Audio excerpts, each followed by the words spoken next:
Hello everyone, my name is Scalti, and welcome back to our Satisfactory Let's Play. Last we left off, we unlocked the field research milestone, which is one of the final in phase 1, so that way we could construct the MAM after revising our starting area, and we went ahead and researched mycelia, quartz, and sulfur, along with the various megafauna. And we also unlocked overclocking, so that way we could adjust our concrete production and be a little more power efficient. But we also wanted to go get some quartz, and so we went spelunking and found one of the cave networks. And after dispatching of the hostiles that approached us, we got some sommer sloop and then also acquired our quartz and brought that back to base. And we went ahead and unlocked some hard drives, got our cast screw recipe, which is huge, unlocked the blade runners, which are amazing. And then after all of that, we did some more exploration, got some more Mercer spheres, crash pod drops, power slugs, got some more coupons from those drops, and overall did a pretty nice loop around the map. Alright, so starting this episode off, kind of came to the realization it's only 50 smart plating for phase 1 completion, and to go ahead and build an entire factory to get that up and running, it didn't seem worth it, especially with our power situation, so I figured let's at least get into phase 2. We'll manually craft up, so I dropped some rotors and reinforced iron plates into 2 assemblers. And figured let's try and get to coal power a little faster than normal. And you know, before we go and build a full-on permanent factory producing smart plating that's going to require power infrastructure changes and whatnot, granted not significant, but got our 2 assemblers powered up. And while we waited, I went ahead and actually unlocked a couple of alternate recipes. So we grabbed the bolted frame over the 6 inventory and was like, not ideal, but, and then snagged up some various things from the awesome shop. So we got the double ramps, some doors, and some conveyor belt walls. And then our second alternate recipe that we got here is iron wire over the stitched iron plate. The iron wire is great just because it helps remove copper from some of the process in some future factory systems, which can be very beneficial. I was initially thinking, oh, we can use it for the copper rotor, and then I realized, oh no, it's copper sheets. And I was thinking about the other rotor recipe, which is the steel rotor, which uses wire and steel pipes. We'll get to that in the future. But ultimately opted for the iron wire here, just because I felt that it made the most sense overall. But after that, our parts for the space elevator were complete. Packaged it up and sent it on its way.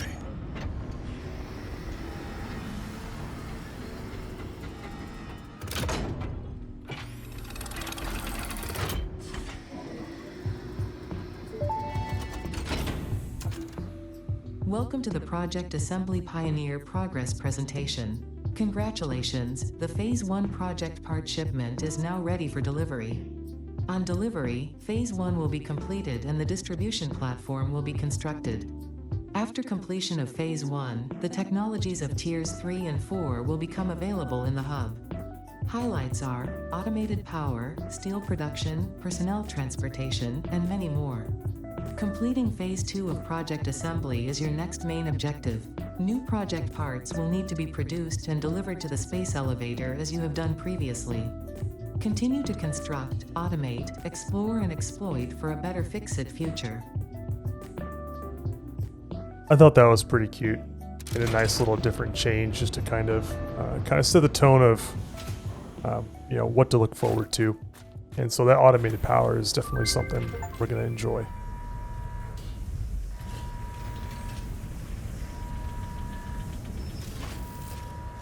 I thought this was a pretty great process too. I was pleased to see that they changed it up and actually kind of shows some level of progress or accomplishment, if you will, which I think is a helpful motivational experience, if you will, like you're actually seeing the success of your efforts. It better communicates a sense of accomplishment, which I thought was a really welcome change for 1.0.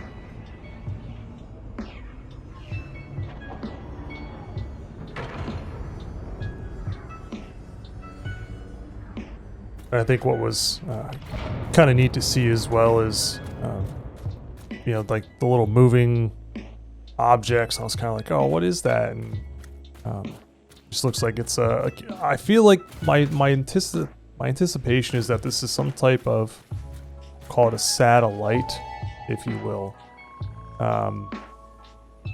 but or like a space station, perhaps. I'm not 100% certain. I feel like to an extent it could be a gateway. Who knows? But taking a look at the new milestones, taking a look at our automated power.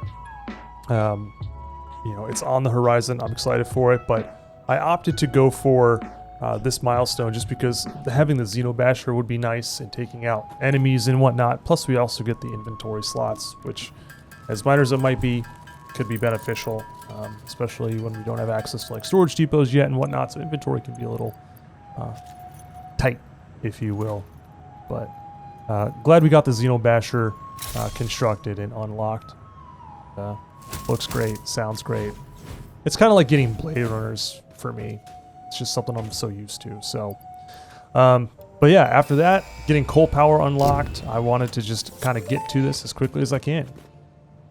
So right afterwards, scan for coal just to kind of get an idea of where we might have to go to get our power set up. And thankfully, we have a variety of nodes nearby. We have 2 impure and 2 normal nodes. Plus, we also have all of the water along the west coast. So not a pure node, but we can make it work with those 4 nodes. It's not that big of a deal. And we also have some coal over to the right. We also have some water off to the right as well. But I did have an idea of what I want to utilize these coal nodes for based on some past experience in playing the game. So I decided to leave those untouched, and I was like, all right, we're going to build in the northwest.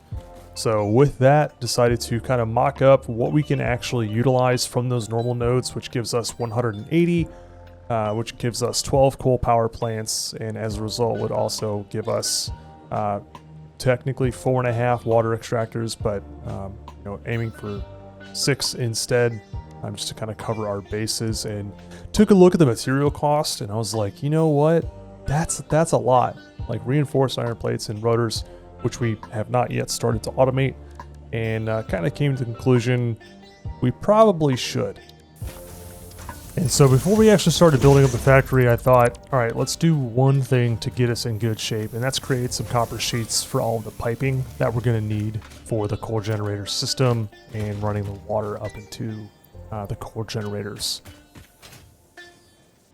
So one thing I also wanted to do as well before we start building the factory is kind of understand how do we need to revise our power infrastructure. So looking at what our current load is, what our load is going to need to be based on what we're trying to accomplish in creating 2 smart plating per minute, 3 reinforced iron plates per minute, and also 2 rotors per minute. So we have these 2 pure iron nodes over here. We're going to tap into one of them, and we're going to get this build underway. So to start out, we only want to tap into one of the nodes over here. We only need 105 iron ore coming into our system. So I went ahead and placed some foundations on the world grid over top of the iron node, so that way we can place the miner on top, which always yields a little bit more of a cleaner presence, if you will, in my opinion. You know, to be fair, it's also going to be tucked away. Ultimately, we're not going to like fully need it. So got our foundation base expanded out, and we're just kind of testing what's the spacing for all of our different components going to be. So what's the spacing we need between our smelters for some reasonable logistics in between our production floors, you know, so in our sandwich layers, because we're pulling out all stops. We're going to build a full factory. So kind of getting the smelters in place and kind of understanding more so not how close we want them side to side, but across from one another, because the output for them, you know, we want to be cognizant or conscientious about, so that way we can load balance potentially on this floor as well. And you know, I felt that we needed a decent amount of space, so that way we could do a little bit of logistics and not something that is normally as tight as we have in, you know, some of my past builds, for example. So in addition to the smelters, we also want to understand how big the assemblers are going to be. So we're going to need 3 assemblers. You know, one's going to be making rotors, one's making reinforced iron plates, and then we're bringing those together to create our smart plating. So this is all just essentially an effort to just overall understand what the blueprint is. And then once I felt pretty confident about it, we built up our first sandwich layer at the base floor. and tried to work on some navigation in those back rooms and whatnot. And it's a little clunky, but a little monologue, if you will. Something that's really helping me with this playthrough is the notion of a quote that I have on my desk from like this motivational deck of cards, if you will. It reads, "Nothing is a waste of time if you use the experience wisely."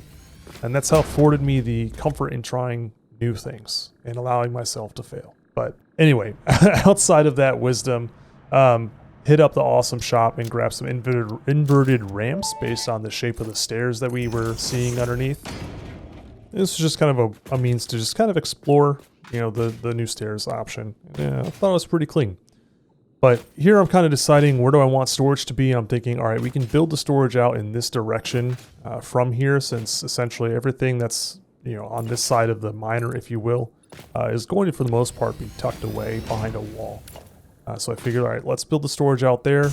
But before we get too headlong, you know, it does make sense. Let's go ahead and actually see where our actual factory is going to be. So got the rest of our smelters placed down, got our floor holes placed down as well.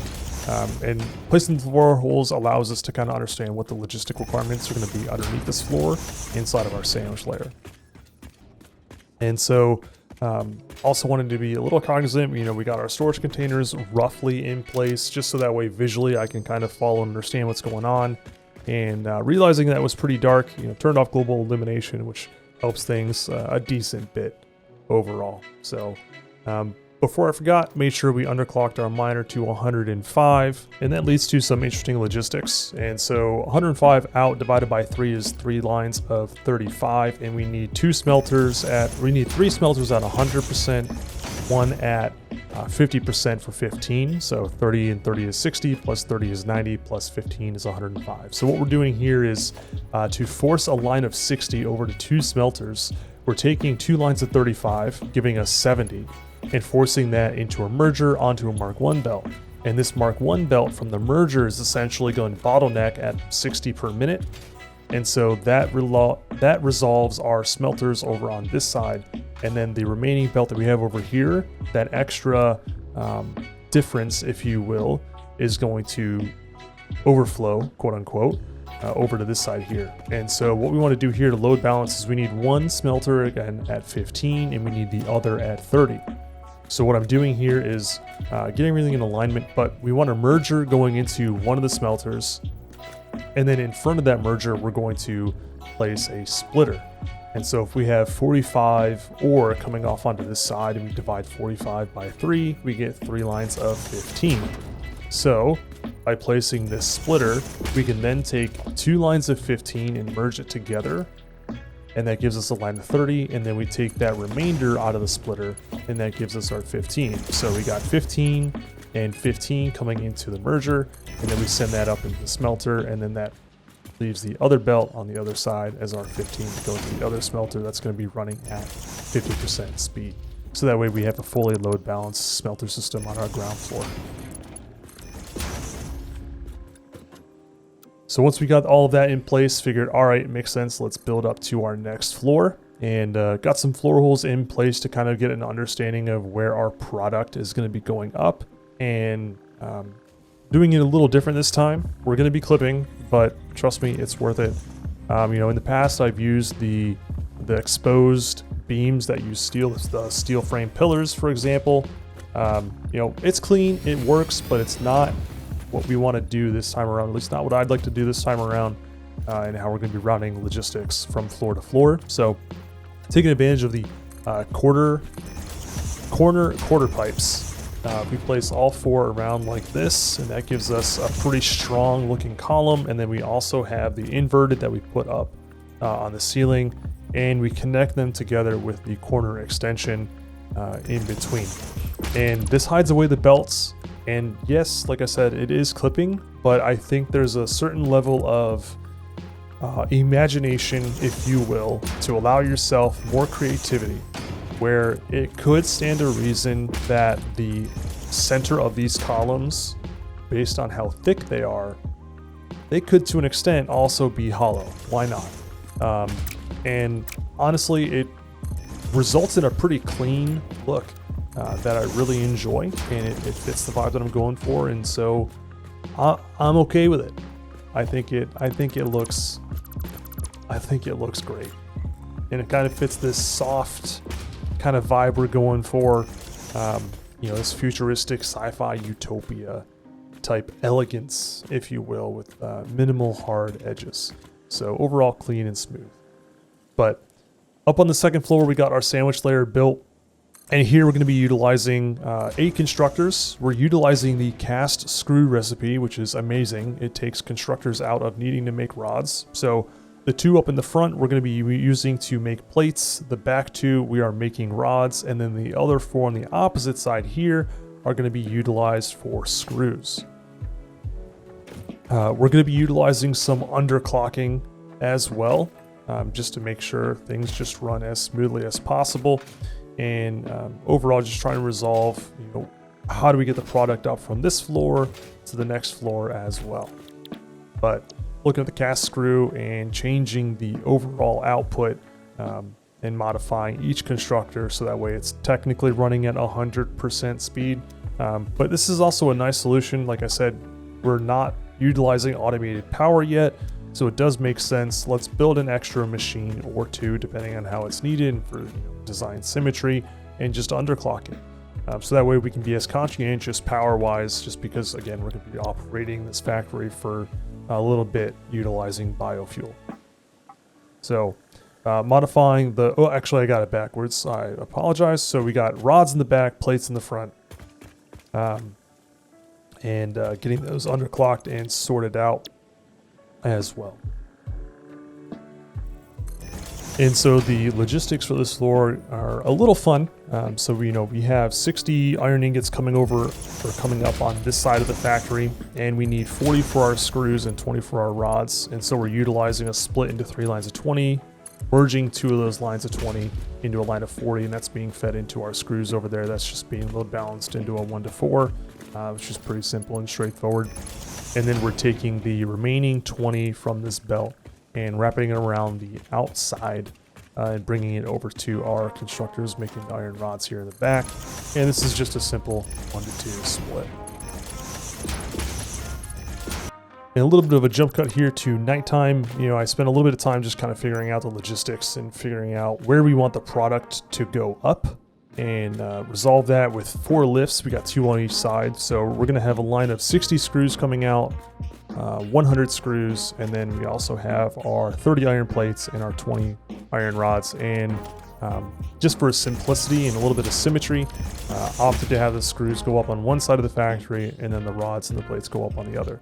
And so what we're doing here is we're taking one of those constructors for the screws and splitting it up, because we have 4 constructors making 40 screws each, and we need a line of 60. So we split one of those into 2 lines of 20, merge that with one output of 40, and that gives us a line of 60. And one thing I kind of came to realize is we were splitting it up this way, and based on our limited amount of reinforced iron plates, I was like, wait, hold on a second, let's kind of switch it up a little bit. So rather than having the 60 up front and the 100 in the back, because the 100 in the back would require a Mark II belt, and we would have to manually craft our reinforced iron plates, they're not automated yet, I decided, hold up, let's switch it up. Let's actually funnel the 100 screws to the front, which is a shorter distance to the lift, and then we'll take the other 60 and run that out the back. So we split up the constructor, so we got 100 going off in one direction, we have 60 coming off in this direction, and lead it up and send it down the middle essentially and get it connected up to our other lift. And then for our rods coming out in the back here, this is pretty simple, straightforward. Let's just merge it together, and then in some similar symmetry to how we just ran that 60 of screws up front, we do the same thing with our rods. And then for the iron plates, it's a little wonky. We can't run it down the middle, so we bring it out to the side a little bit, and then using the straight build mode, we do create that symmetry of 4 belts going underneath those iron ingots that we're piping over for the rods, and get that all connected up. And it looks, for the most part, fairly tidy. But once we get the sandwich layer for the second floor built up, we're taking a look at kind of how we need to arrange all of this. And so we're looking at the reinforced iron plate, and we're producing 5 per minute, and this is where it gets a little tricky. So we're producing 5 per minute, but we're only producing 2 smart platings. So we need to take 2 from the 5 and bring that into the assembler that's making the smart plating. The rotors is simple, it's just 4 out. So all we got to do is divide the 4 by 2, easy peasy. So just wanted to kind of draw attention to that. So we're going to need to do some interesting logistics, or fairly simple logistics, to make sure that all runs appropriately. And something that I came to the realization of on this floor is that we only have the 3 assemblers, and so this floor is definitely feeling a little barren, if you will. We kind of resolve that a little bit later, but getting the recipes set up, so we got the reinforced iron plates on the left, rotors on the right, and our smart plating in the middle. So working on the logistics in our sandwich layer, it's worth noting that this is a double high, so we actually have 2 floors between our production layers where we can work with logistics, and that's always beneficial when you're dealing with like assemblers, for example, that utilize multiple inputs. Plus you also have to deal with the output logistics, so being able to kind of work between 2 floors is really beneficial. Something I also did in between cuts here is I actually went ahead and manually crafted up a good bit of reinforced iron plates, so that way we can run Mark II belting. Because the reinforced iron plates only need the 60, but the rotors, we didn't have enough reinforced iron plates for the Mark II belt. But here we are just kind of wrapping up the belting for the iron plates coming over. I'm sorry, the screws coming over for the iron plates. Reinforced iron plates. Sheesh. This is pretty simple and straightforward for our iron plates that are coming up. I was kind of wishing that the iron rods were the iron plates, because it would have just lined up perfectly, but with a little bit of rotation on the lifts, we can get a nice turn out of our belting. So getting all of this sorted out for our iron rods as well, best we can. Like I said, it's very beneficial to have 2 floors of logistic layers, sandwich layers, between everything, just so that way you just have a lot of opportunity to kind of belt things as needed. So working on the output for the reinforced iron plates here is where it gets a little tricky. So essentially we need to do a 1-to-5 split. 5 being a prime number, there's no overly easy way to do it overall, but when it comes to doing a prime number split, you always want to start with a merger, and we'll get to why in a second, but getting the splitters placed up here, the notion is if we're going to do a 1-to-5 split, you want to do a 1-to-6, and then you take that 6th belt and loop that back in. So we have 3 outputs from those 2 splitters. We want to bring 2 of those outputs on this one together and merge that for our smart plating, and then the other 3 on the opposite side go into our storage. So this splitter here is splitting it up in essentially 2.5 and 2.5, and then those belts of 2.5 get split.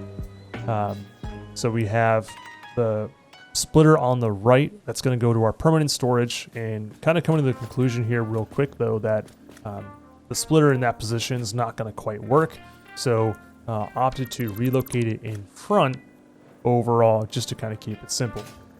Quick disclaimer, this splitter here is technically not needed, nor is the merger that would be placed after it.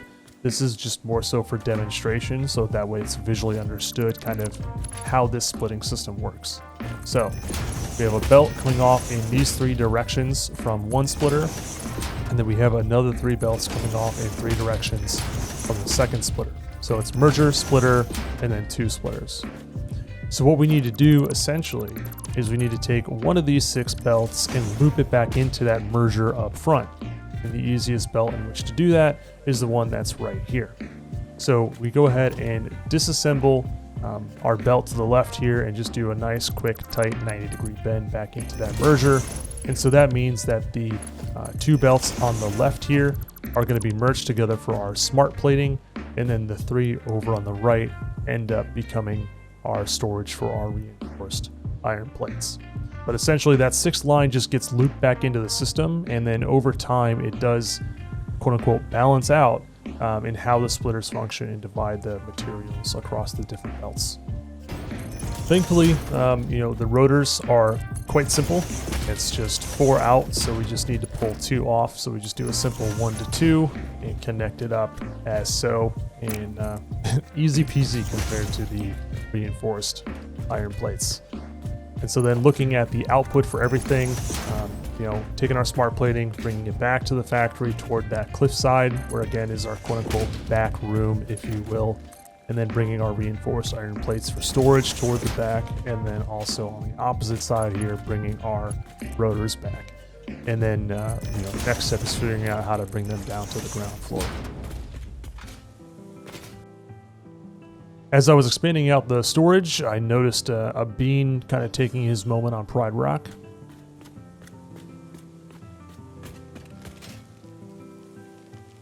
And, just basking in the sun, as one does.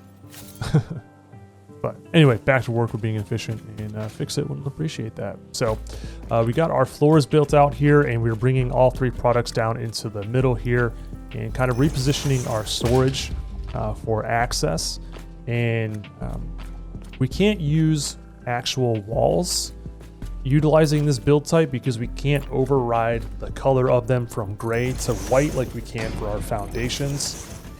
So a little bit of a necessary evil here is we're gonna clip the storage into the walls, at least for now. In the future, one thing that would be ideal is doing it with a little bit more intention and purpose. I didn't exactly afford myself a lot of room back here to kind of utilize foundations in a way that could kind of make this feel a little bit more appropriate without it just kind of clipping, quote unquote, egregiously through things. But I don't think it's the end of the world. And I think for right now, this is a learning experience. We're kind of figuring out what works and what doesn't, but it's a little late in the game to try and do a full teardown. So yeah, just bringing down our final outputs. So we got our reinforced iron plates on the backside toward the cliff wall, our smart plating in the middle, and the rotors to the right. And made a quick detour to the awesome shop. I wanted to go ahead and grab these gates as some doorways. So we have the sliding gates here. Not really worried about the open gate, but more so specifically the closed gate. So grabbed our coupons, got those purchased up, and they fit the best, I think, with our style here. So placing them like so, we got our rounded corners kind of leading into that, and just kind of walk through, get into our back room access. That's all tucked away, and it's, just has our logistics. So when it comes to running power, I also had the notion I'm okay with clipping it down below. Who's to say, like, why can't we just have things powered from underneath? Especially if I'm going for this hi-fi, sci-fi, utopian type look and feel. So I kind of wanted just to have the overall visual appearance of everything be as clean as possible. So did what I could to tuck the power cable away as cleanly as possible on all of the machines and get those all connected up. But it's also nice too, just because we can now run power inside of our sandwich layer, and again, keeps all of our logistics kind of tucked away and just makes for an overall really nice and clean presentation. But one thing I did realize here is that the smelters are not symmetrically placed, unfortunately. One side is 1 meter too far from the center, so went ahead and took the time and replaced all of those and got that cleaned up. But once we got the power routed, spent a good bit of time on the walls, and here is the build.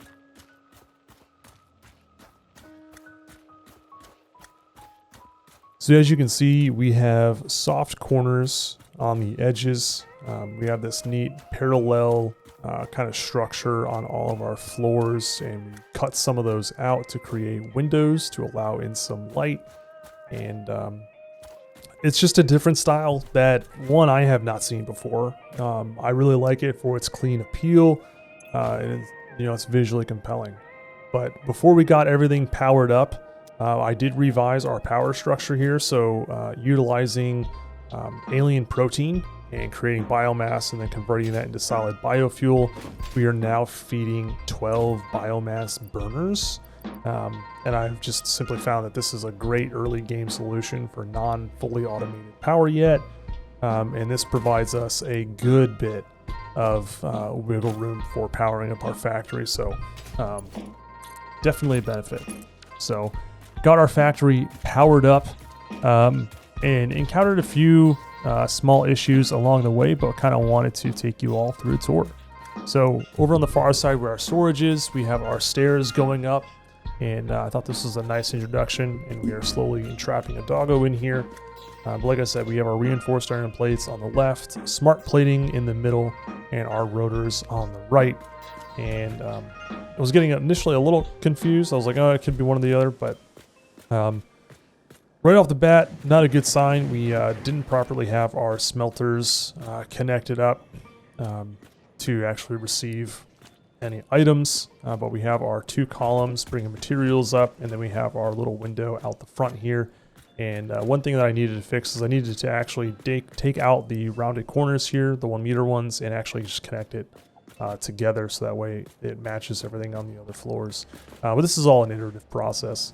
And one thing I was going to look at doing is, once we have access to it, is running glass in between all of that on that line. So essentially cutting the wall in half, if you will. But heading into the back room here, got our storage, we got our miner piping everything over, and immediately came to the realization that there was something wrong.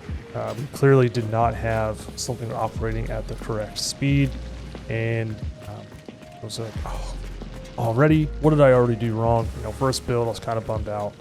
I was like, all right, we're just going to go on the rest of the tour. We'll troubleshoot it later, resolve it then. So we continue on our merry way and head up to the 2nd floor. And one thing I wanted to call out is I did buy the ladder out of the Awesome Shop for some simple vertical navigation, and very beneficial for exploring. But coming up onto the 2nd floor where we have all of our constructors, again, we got the walls going on, we got the nice soft columns and everything. Overall, it looks pretty great. It is dark, especially when global illumination on and it is nighttime. We will eventually be lighting up the factory, utilizing some billboards, and I'm excited for you all to see it. I've already figured out that design, and it looks it's so good. Anyway, continuing on, heading up to the 3rd floor, going into the back room here. It's not a little wonky, it's just straight up wonky. But we have our first sandwich layer. First floor of the sandwich layer, 2nd floor of the sandwich layer, and then we come up on top. And I made the comment that just having the 3 assemblers up here, it was overly spacious. So what I opted to do is just kind of enclose it in. But also wanted to demonstrate this, that we're fairly high up. And I think falling with blade runners on would still yield probably near death health. If not, we might not even be able to survive. But yeah, we closed in the walls a little bit. We didn't extend all the way back to the cliff side. But one thing I did address is, over here, I did need to terminate the wall in some way, shape, or form. So I just figured bringing it over and kind of wrapping it in over in that area just felt the cleanest and most appropriate overall. So dropping down to the bottom floor, though, I figured let's go ahead and kind of cover some of the small issues very briefly as to what was wrong with the factory. So we knew right away that the throughput was not correct, and I was like, oh, is my math wrong? Did I somehow just completely botch something? And then I realized, oh wait, no, it's a Mark 1 belt trying to pipe out 105 ore. So swapped out the Mark 2 and got that all sorted out, but then I realized that we had our overclock and underclock backward on our smelters based on how we ran the logistics overall. But that was pretty much the worst of it, and decided, all right, let's kind of reap the reward of our output, and we collected up just a small handful overall. So, but here's the build in all of its glory. You guys might have seen this on Reddit, and this is the overall design aesthetic that I'm going to be looking to utilize moving forward and refine as we go on. And eventually, once we have access to it, get some stuff set up in the blueprint device, so that way we can make this whole process easier, because it's a lot of half foundations being placed to get this built, and it was an insane amount of concrete. But I think it looks great. I like the you know, call it the every other. So like the sandwich layers are fully solid and, you know, quote unquote strong. And then we have the parallel lines for our actual production floors, and it allows in light and whatnot. And, yeah, so I hope you guys enjoyed the build. I know I did. I'm looking forward to doing more of these. So, but with that, if you guys did enjoy the video, feel free to leave a like. It does help out the channel. If you want to see more content in the future, be sure to subscribe if you're not already. And if you have any questions about this build, and also if you want to see a tutorial on the actual factory in a more guide format that doesn't look exactly like this, it's coming. I'm working on it. So I definitely plan on continuing guides. So also be sure to subscribe if you want to see some guides for that in the future, or just for the game in the future. So, but yeah, with that, thank you so much for watching. Take care, and I'll see you in the next one.